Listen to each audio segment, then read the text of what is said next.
The Florida Podcast Network, the voice of Florida.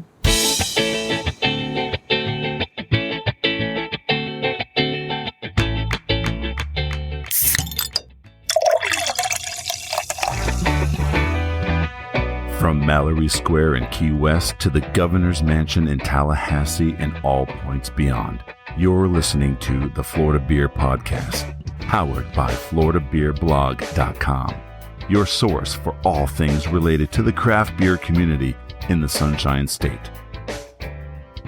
And now your host, Dave Butler. Figure we can do two things with this episode. We can either talk about beer, or I can see if I can get a little bit of information concerning your car's extended warranty. And maybe we should do the former. Hello, welcome to another episode of the Florida Beer Podcast, powered by FloridaBeerBlog.com, FloridaBeerPodcast.com, and of course, a proud member of the growing Florida Podcast Network. This is Dave, your host and author. We are back from Titusville. I know the last couple of episodes we have been recording from Loft 305, which is directly above the hardware store that comprises the old original location of Playalinda Brewing.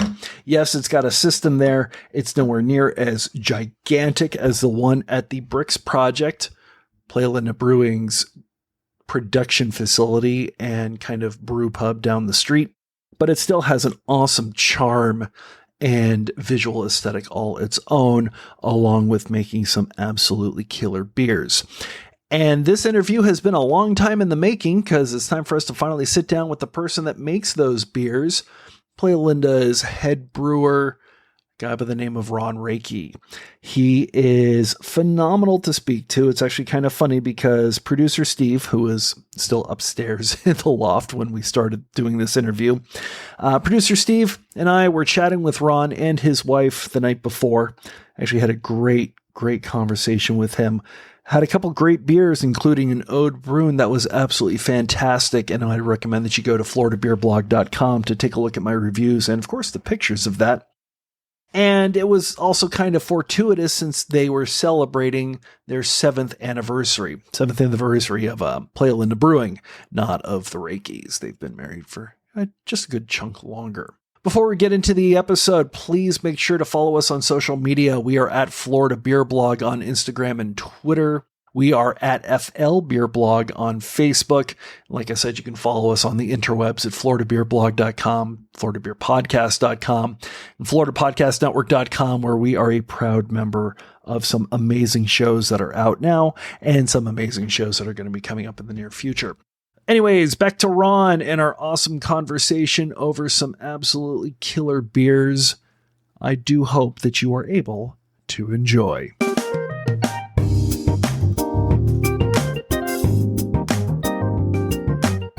So there's a surfing Santa on the can. Yeah, we do. This is our seasonal release for the holidays, and this is called Cranberry Claus. So it's reminiscent of, I always say, Nana's ambrosia salad. Everybody's grandmother makes a fruit Jell-O mold salad for the holidays. It's got every fruit imaginable and marshmallows in it. So this is a take on that. So it's kind of a fruited sour, but it's with the twist of the marshmallows and the cranberries. Yeah, it's kind of interesting because it's got the sour, it's got that punch, it's got that sort of laser-focused, lemony, tart quality to it. The marshmallow tends to bring it back a little bit, which is nice, kind of keeps it nice and smooth and kind of perfect.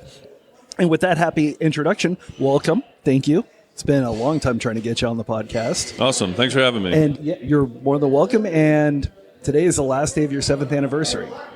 Yep, here at Hardware Store. It's been a lot of blood, sweat, and tears coming out of here. But yeah, 7 years later, here we are. It's been a long trip. I think we're doing something right. Yeah, it's been a long trip for you. Did you expect it to be what it was when you decided to actually put sweat, blood, and tears into an old hardware store in downtown Titusville? Well, when my business partners and I walked this space originally, before we envisioned the brewery, I had been doing beer stuff for years, but walking in this space, it kind of took my breath away a little bit, and knowing that we could turn this into a brewery and an actual space for Titusville to make some great beers and start this adventure for us. It was the original hardware store in downtown Titusville in the late 1800s. and we've kind of maintained that look of the hardware store, and we nicknamed it that from that point forward, and just we've always kind of called it, because all the cabinetry and everything in here is all that time period. So we've tried to keep that look, and with the antique bikes up and just the look and the feel, just it's reminiscent of a true old school hardware store with the nooks and crannies and the nuts and bolts and the tools and everything else. And it's kind of amazing, even on the front of the building, you still have the hardware sign. It's only when you get closer do you see Playalinda Brewing Company. Yep. Do you get people that are confused on occasion? Occasionally, the hardware? occasionally, and I guess they also back in the day used to take payments for the power company. Really? So when we were under construction, I'll just say a blue-haired lady came up to the door and knocked and was very polite and said, I usually come here to pay my power bill, and I was dumbfounded at the idea that you would go somewhere to pay your bill like that. But I told her, I don't think you do that anymore, but I can't help you. I don't know what to tell you, but I don't pay your power bill here. That's amazing. So kind of want to go back even farther before we really jump into Playalinda Brewing, because this was not the first brewery that you worked on here in Brevard County, and obviously you have experience far beyond that. So just a quick recap of everything that you did before you came to Florida and the stuff that you've done here before you and your business partners set foot in the door. Gotcha. Yeah, I don't know how much time you got. It's just, but in a nutshell, I started homebrewing out of while I was in college. Couldn't afford beer. My wallet didn't like it, but I kind of liked it, and just started drinking good beer. And back then, it was basically Anchor Steam in Sierra Nevada, and Sam Adams just came out into the market. That was it.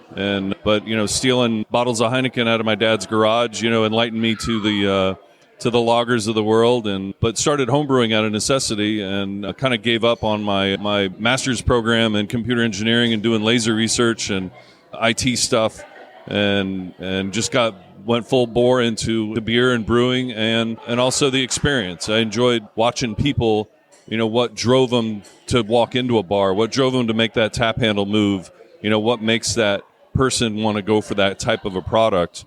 And like I said, the overall experience of doing that. So anyway, it led me to working for Shipyard for 15 years and doing a little bit of everything. And at one point we were partners in a distributorship, and we did, the full gamut of the beer world, if you will, from marketing to distribution to the best part of drinking it.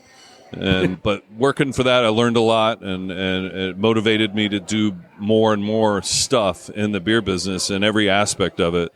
After that, I worked with Premier Stainless for a short while and did installs and helped them a little bit, and helped other breweries get up and started, and designing and laying out and building some breweries, not a lot of them, but it made me learn what to do and what not to do, and what people were doing that was wrong and not understanding it. Didn't question them on it, but it didn't make sense to me, but it reinforced how to build a brewery properly and how to do it right. So after that, I went to work with the Petrakis family at Ravenous Pig Cask and Larder, and built that system out with them, put a Premier system in there. And that's where I really learned fine dining and every aspect of the experience of walking into a door of a restaurant or a pub, and learning what everybody has to do and should do, and where they need to be, and the T's and the I's getting crossed to make that experience worthwhile. So it was an awesome experience. And then also working with the chefs there, which are, James Beard nominated chefs. You don't just get to pop in and watch their blood, sweat, and tears come out. So it was intriguing to learn from them as well, and learn marinations, salts, and everything that, that may not apply to brewing, but it kind of did. But it refined my taste buds for salt levels and other aspects of both food and in beer. But yeah, the long story short, came and saw this building about 8 years ago, and it made sense to build this out. And well, was it a difficult build out? Because you have a lot of experience with those other facilities, but I would assume that coming into a pre-existing location that was built 100 or so years ago, and I would assume that there are also certain historical guidelines that you had to maintain legally from the city and county. Was that a difficult process to bring this in and adhere to what you wanted to keep / what you were required to keep? I think fortunately the face of the front of the building didn't need any help. We didn't have to modify it at all. We took one of these windows out by the street side to get the equipment in.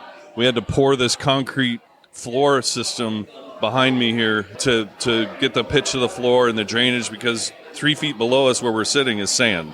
It's earth. And then another 2 feet near in water, because the river's right there. The Indian River is nearby. So it's some of the stuff was here, but the city was welcoming to us. They wanted this aspect of service and this aspect of quality beer. They were looking for that. So it was an easy transition for the city to say, here, yeah, do this, do that, and go from there. And it's a beautiful setup. I mean, you've maximized the space as much as you possibly could when opening the hardware store, because you had the background in distro, you had the background in manufacturing the equipment, you've had the background in installation, you had the background in the kitchen side. Do you think it would have been a significantly more difficult process opening up what you currently have open here at the hardware store if you didn't have that background? Is it something that you may not have been able to fully jump in without either bringing people in or just not doing it at all? Oh, definitely, because the comfort level was there, and I couldn't have done it. If I didn't feel that comfort level there, I wouldn't have gone any farther. There's just no way I could have approached it and not knowing that. When we originally opened, we didn't have a kitchen. There's not much space back there. There's no room for hoods.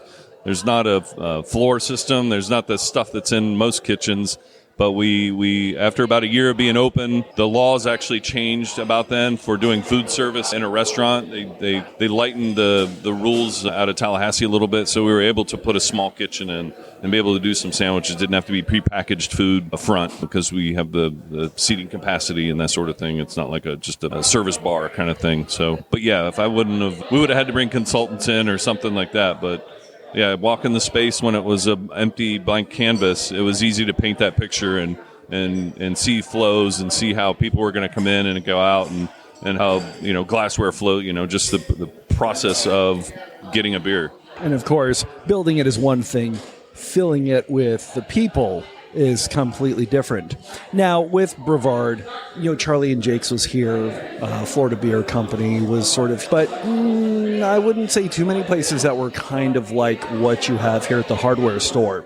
Once you opened, what was the community reaction? The locals were very welcoming. It was a great thing, because when we were under construction on a weekend, there wasn't much movement out front. You didn't see people like you do in most cities in downtown scene. I didn't see people, and I was like, what the hell did I get into? I just moved out here. I just bought a house out here, and there's nobody here. Who's going to be drinking all this beer?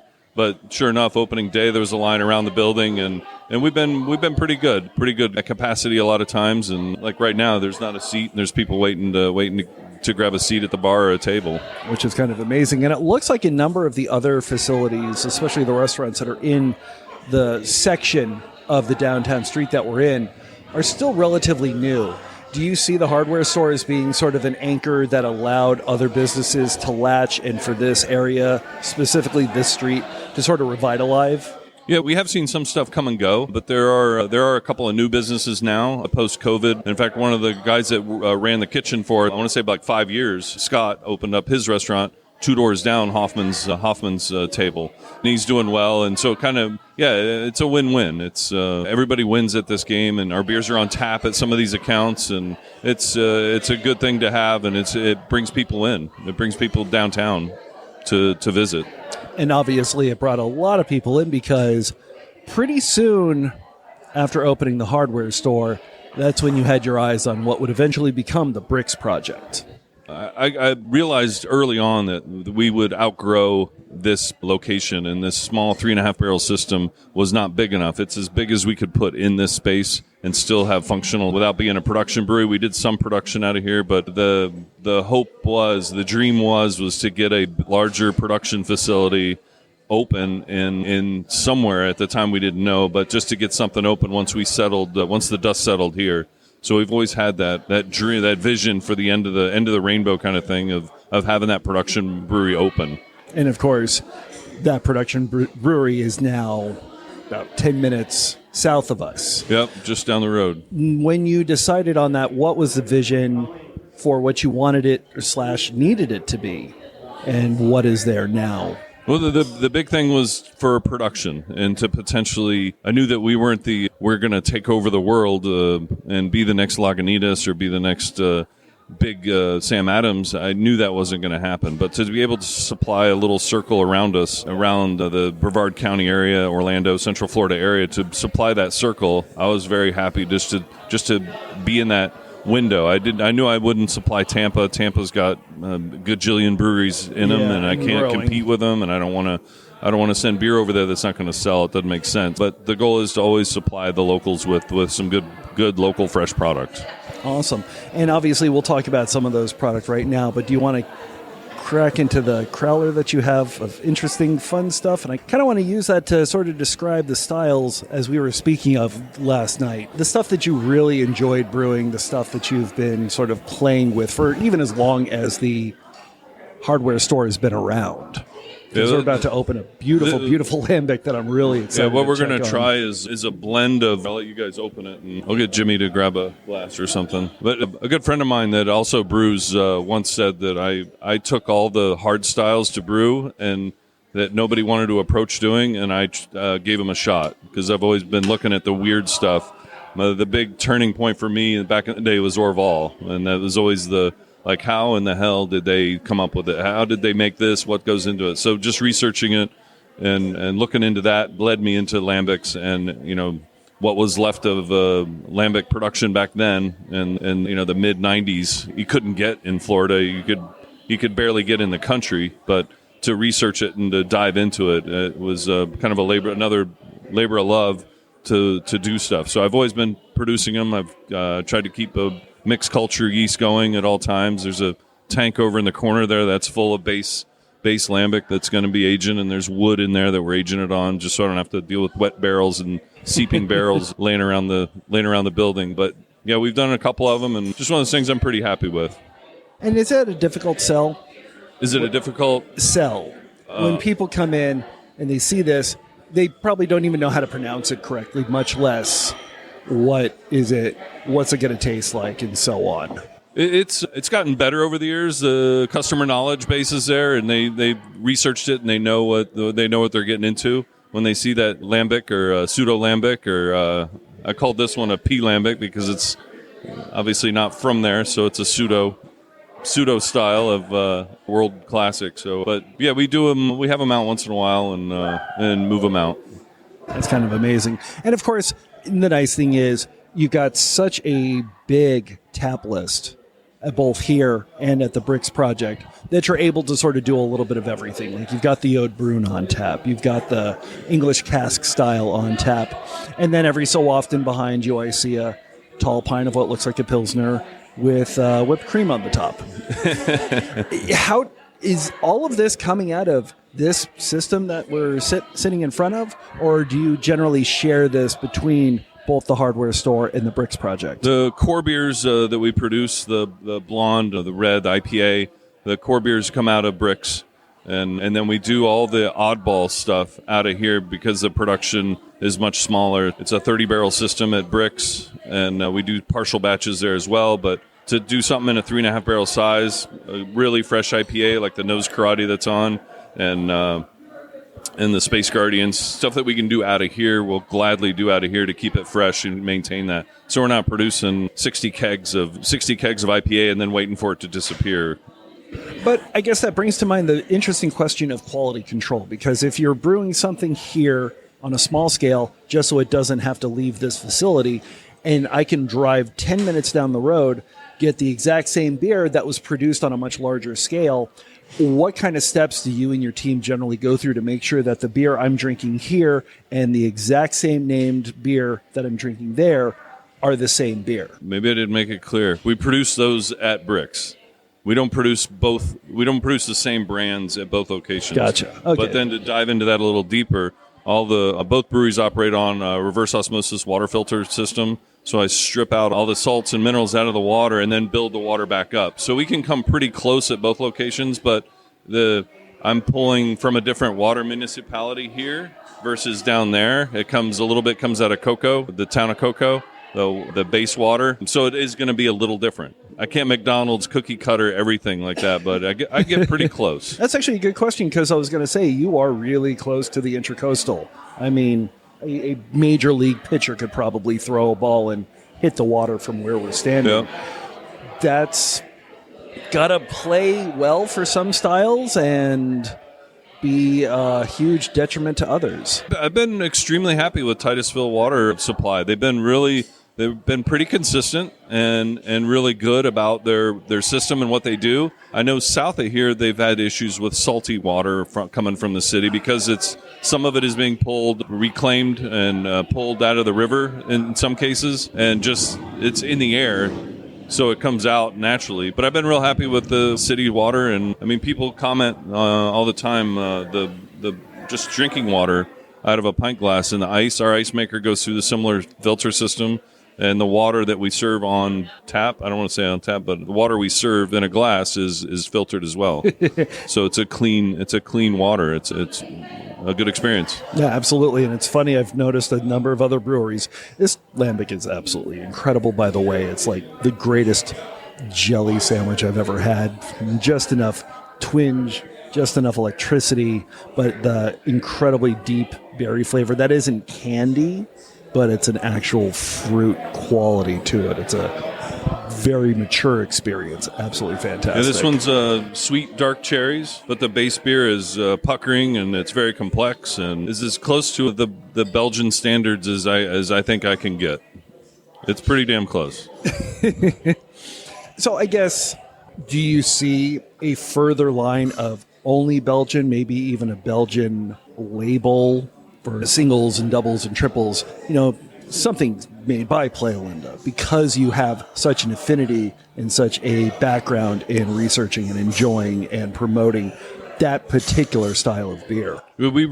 I'll rotate any style in and out of the menu. I try to vary it. I try outside of the 3 or 4 cores that we have. I try to rotate everything in and out. So when you come in, you're gonna like, hey, what's Ron up to? What's he got on tap now? Kind of thing. To where you're not getting that cookie cutter feel of going into one of those old school brew pubs where it's the 5 beers and that's all you get, that's all we got mentality, where it's always something different. We're experimenting with gluten-free stuff as well. I've done some hop tea waters, hop tea carbonated, not seltzers, but just carbonated hop tea, green teas with hops.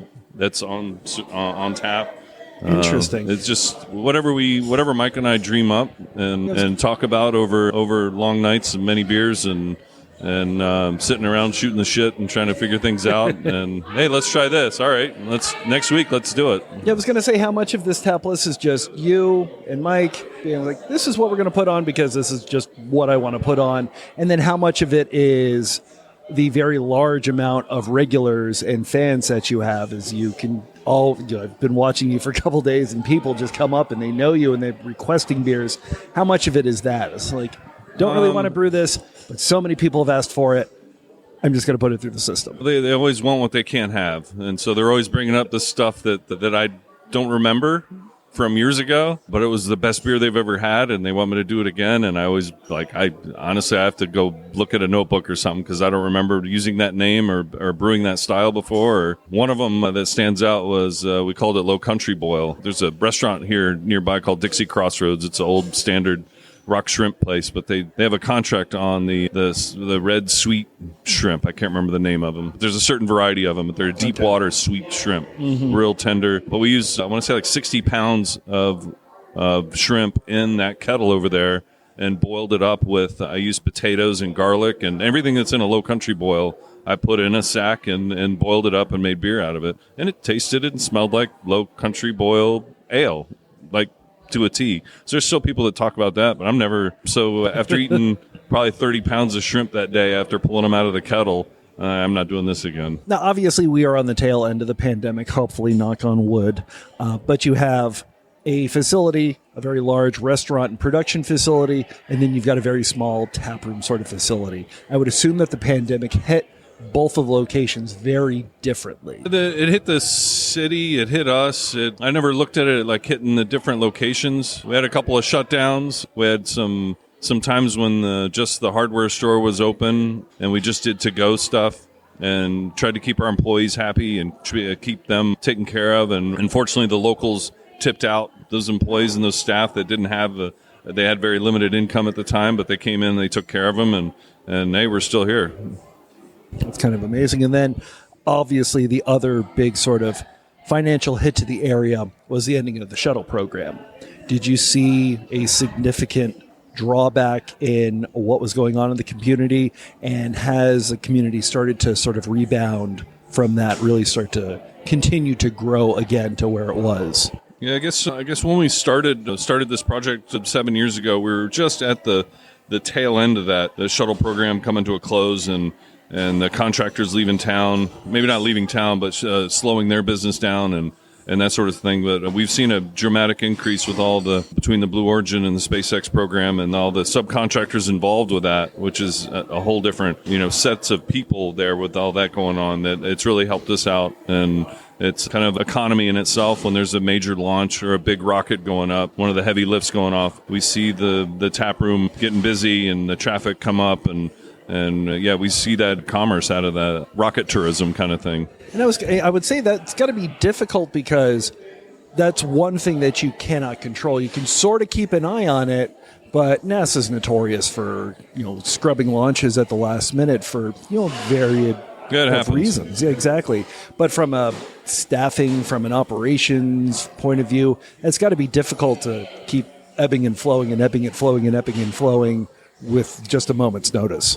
Yeah, well, fortunately, we've got good managers and good staff and good employees, all the way down to the dishwasher that, if we're busy, we're busy. We got to hump to it and get it done.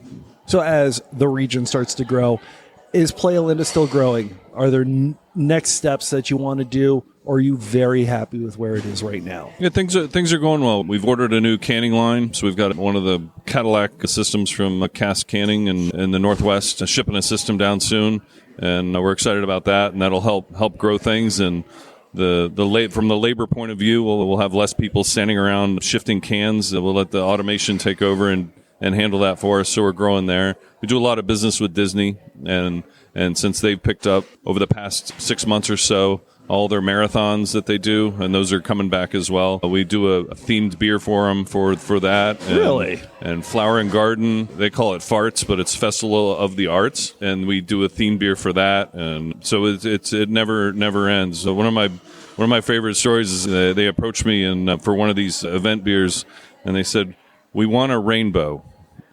And I said, "Well, you got to help me out here. What are you looking for?" And they go, "That's up to you. Make it taste like a rainbow."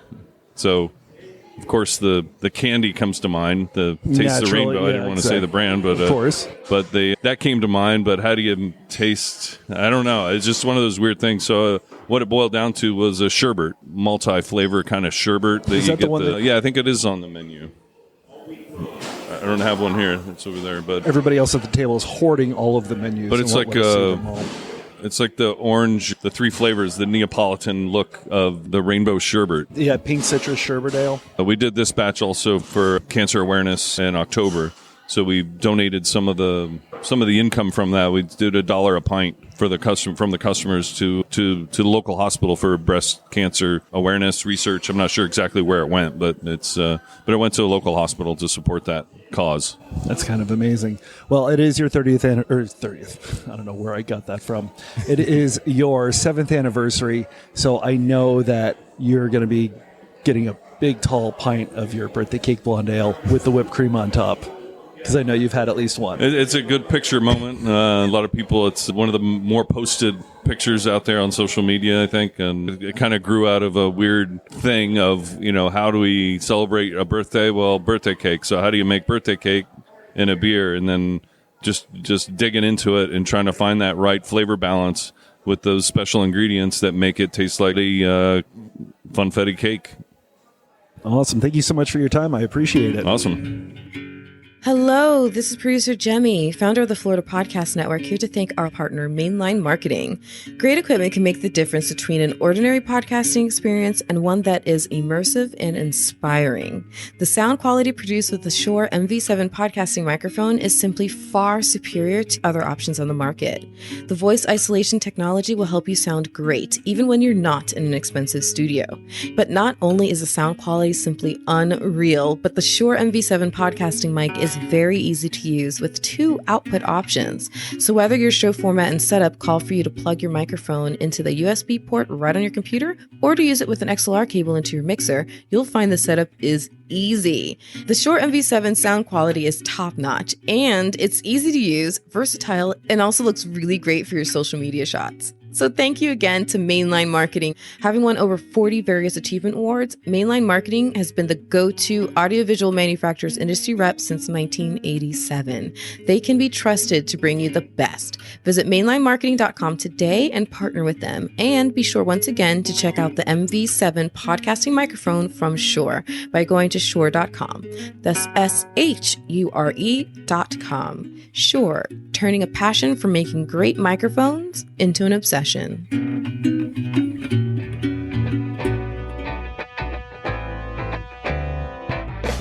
I am incredibly happy that I was able to finally sit down with Ron. He is a great wealth of knowledge, and the conversation kind of went on a little bit longer, and so there are a number of other things that I wish we could have put in. I could have probably sat down and spoken with him for a couple of hours, but I didn't want to take up too much of his time. So thank you so much for listening. Tomorrow's episode, we're going to be back in Palm Beach County for another awesome brewery that is just opening up. You'll have to find out who that is by following us on social media or like and subscribe to this podcast. Thank you so much. We will see you next week and drink Florida Craft.